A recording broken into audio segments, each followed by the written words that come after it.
नमस्कार दोस्तों। तो आज हम आपको सुनाने वाले हैं जन्माष्टमी पर पढ़ी जाने वाली भगवान श्री कृष्ण के जन्म की कथा। भाद्रपद कृष्ण अष्टमी को श्री कृष्ण जन्माष्टमी कहते हैं क्योंकि यह वही दिन है जब भगवान श्री कृष्ण का जन्म हुआ था। इस तिथि की घनघोर अंधेरी रात को रोहिणी नक्षत्र में मथुरा के कारागार में वासुदेव की पत्नी देवकी के गर्भ से भगवान श्री कृष्ण ने जन्म लिया था।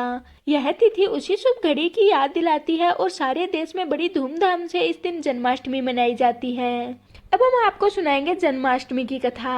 द्वापर युग में भोजवंशी राजा उग्रसेन मथुरा में राज्य करता था। उसके उत्तरदायी पुत्र कंस ने उसे गद्दी से उतार दिया और स्वयं मथुरा का राजा बन बैठा। कंस की एक बहन देवकी थी जिसका विवाह वासुदेव नामक यदुवंशी सरदार से हुआ था। एक समय कंस अपनी बहन देवकी को उसके ससुराल पहुंचाने जा रहा था। तभी रास्ते में एक आकाशवाणी हुई कि हे कंस, जिस देवकी को तू बड़े प्रेम से यहाँ से ले जा रहा है उसी में तेरा काल बसता है। इसी के गर्भ से उत्पन्न 8वां बालक तेरा वध करेगा।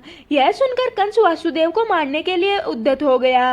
तब देवकी ने उसे विनय पूर्वक कहा कि मेरे गर्भ में जो भी संतान होगी उसे मैं तुम्हारे सामने लाकर रख दूंगी।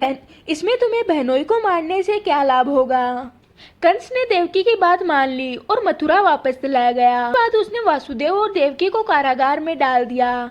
वासुदेव देवकी के एक एक करके 7 बच्चे हुए और सातों को जन्म देते ही कंस ने मार डाला। अब 8वां बच्चा होने वाला था। कारागार में उन पर कड़े पहरे बैठा दिए गए। उसी समय नंद की पत्नी यशोदा को भी एक बच्चा होने वाला था। उन्होंने वासुदेव देवकी के दुख जीवन को देख 8वें बच्चे की रक्षा का उपाय रचा।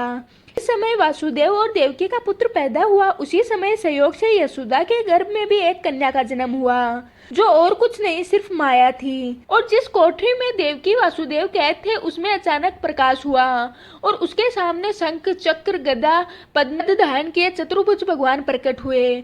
दोनों भगवान के चरणों में गिर पड़े। तब भगवान ने उनसे कहा, अब मैं पुनः नवजात शिशु का रूप धारण कर लेता हूँ।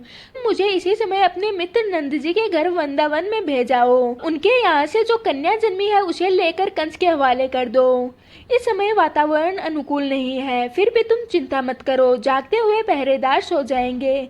कारागार के फाटक अपने आप खुल जाएंगे। यमुना तुमको पार करने का मार्ग भी देगी। उसी समय वासुदेव नवजात शिशु के रूप में श्री कृष्ण को सूप में रखकर कारागार से निकल पड़े। यथार्थ यमुना को पार कर नंद जी के घर पहुँचे। वहाँ उन्होंने नवजात शिशु को यशोदा के साथ सुला दिया और कन्या को लेकर मथुरा आ गए। तभी कारागार के फाटक परवैवर्त बंद हो गए। अब कंस को सूचना मिली कि वासुदेव और देवकी का बच्चा पैदा हो चुका है। उसने बंदी गृह में जाकर देवकी के हाथ से नवजात कन्या को छीनकर पृथ्वी पर पटक देना चाहा, परंतु वह कन्या आकाश में उड़ गई और वहां से कहा, अरे मूर्ख, मुझे मारने से क्या होगा। तुम्हें मारने वाला तो वृंदावन में जा पहुंचा है। वह जल्दी ही तुझे तेरे पापों का दंड देगा। दोस्तों, ये थी श्री कृष्ण के जन्म की कथा। तो आज की हमारी वीडियो यहीं तक की थी। मैं आशा करती हूँ कि आज की हमारी कहानी आपको पसंद आई होगी। अब हम मिलते हैं किसी और वीडियो के साथ।